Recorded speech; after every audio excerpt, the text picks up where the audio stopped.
June 2006. The YouTube channel LonelyGirl15 was created, which would change the internet forever. This is the story of YouTube's first viral star. Bree, a homeschool teenager in a rural town, started an online diary documenting her daily life.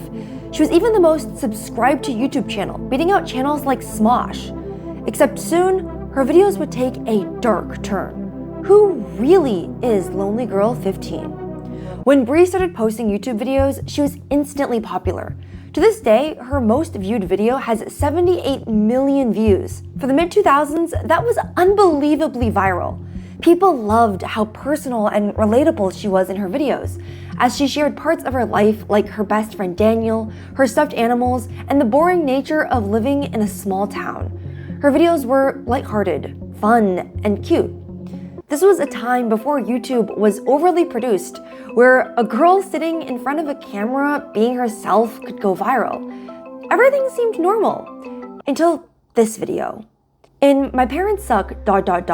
Bree talked about how she was supposed to go hiking with Daniel, but her parents said they couldn't go, and not only that, Daniel can't come over anymore at all. This was the first time she shared something vulnerable with her audience. Instead of her bubbly self, she seemed tense. Commenters comforted her, sharing how they don't always understand their parents and the annoyances of having overprotective parents. While the video was off-putting, by the next diary, Daniel was back in her video and all seemed back to normal again.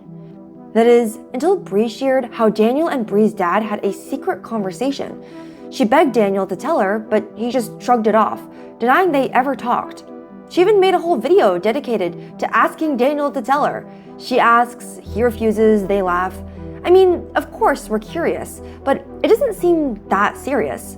At one point, Bree asks, "Did my dad ask you if you like me?" hinting at the romantic tension between the two. Did he ask you if you liked me? Oh, shut up. They did not say anything.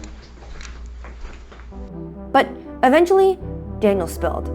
Bree's dad wanted Daniel to film a play at Bree's religious camp. He said no, saying it made him uncomfortable.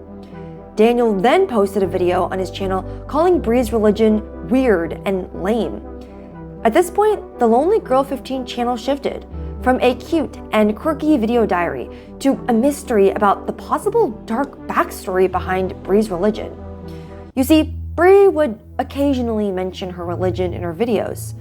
She's homeschooled, she lives in a small town, her being religious is to be expected. But slowly, people realized this wasn't an ordinary religion.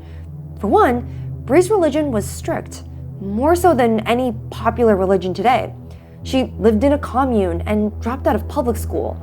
Her parents didn't allow her to hang out with friends and eventually banned Daniel from visiting. Eventually, the name of her religion was revealed, the Order. But what made people really suspicious was when Bree shared she was asked to participate in a secretive ceremony where her own parents weren't allowed to come. She didn't even know what the ceremony was about, but it required a special diet, lots of memorization, and learning an ancient language. In a tearful video, she shared how her parents don't think she's deserving of a ceremony due to her relationship with Daniel. Meanwhile, Daniel was growing increasingly suspicious and uncomfortable, which led to an ultimatum: the Order or his friendship. The internet was going freaking crazy about this. Some people thought the whole thing was ridiculous. Others were seriously worried about her well-being. People were shipping her and Daniel. They thought she was in a cult.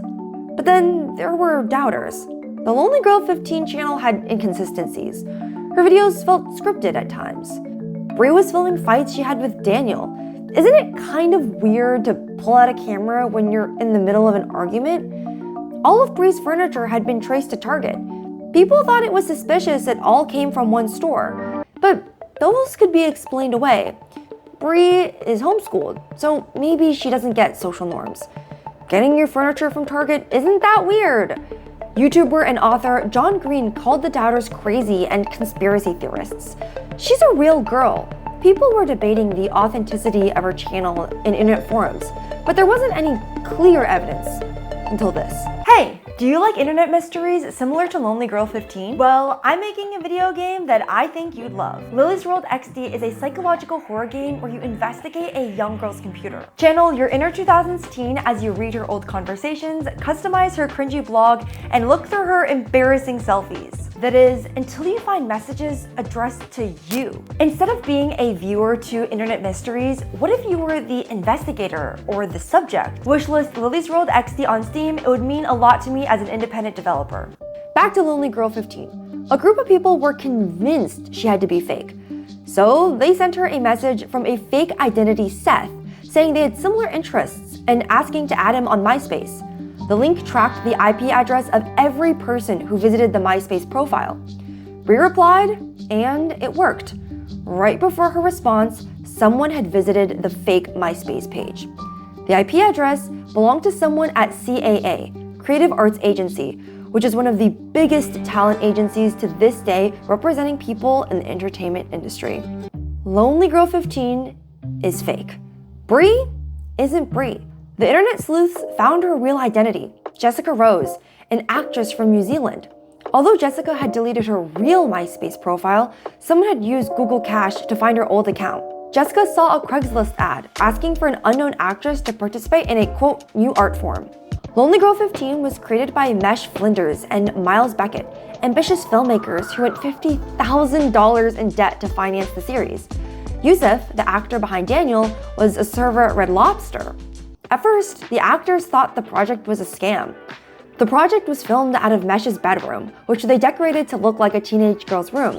Every time LonelyGirl15 replied to a comment, it was actually the filmmakers responding. Once LonelyGirl15 became popular, Jessica started getting recognized. She was working 2 other jobs at the time, and the filmmakers took out a loan to give her a salary so she would not have to go to work.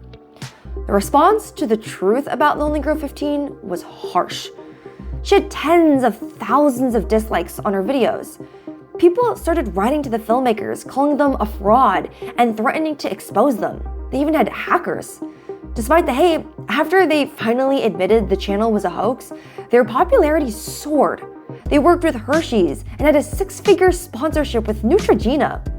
The LonelyGirl15 channel went from a girl sharing stories in her bedroom to a full-on produced show. Bree and Daniel went on the run. The series expanded to include new characters. Bree even died, making Daniel the longest-running character on the channel. LonelyGirl15 changed the internet forever and introduced a whole new way to tell a fictional story. While her channel is not the first ARG, it is one of the most popular ARGs to this day. Again, if you enjoy stories like these or ARGs, please wishlist my indie horror game, Lily's World XD. You can follow its development on my free newsletter. Subscribe and follow my other socials. I'll see you in the next one.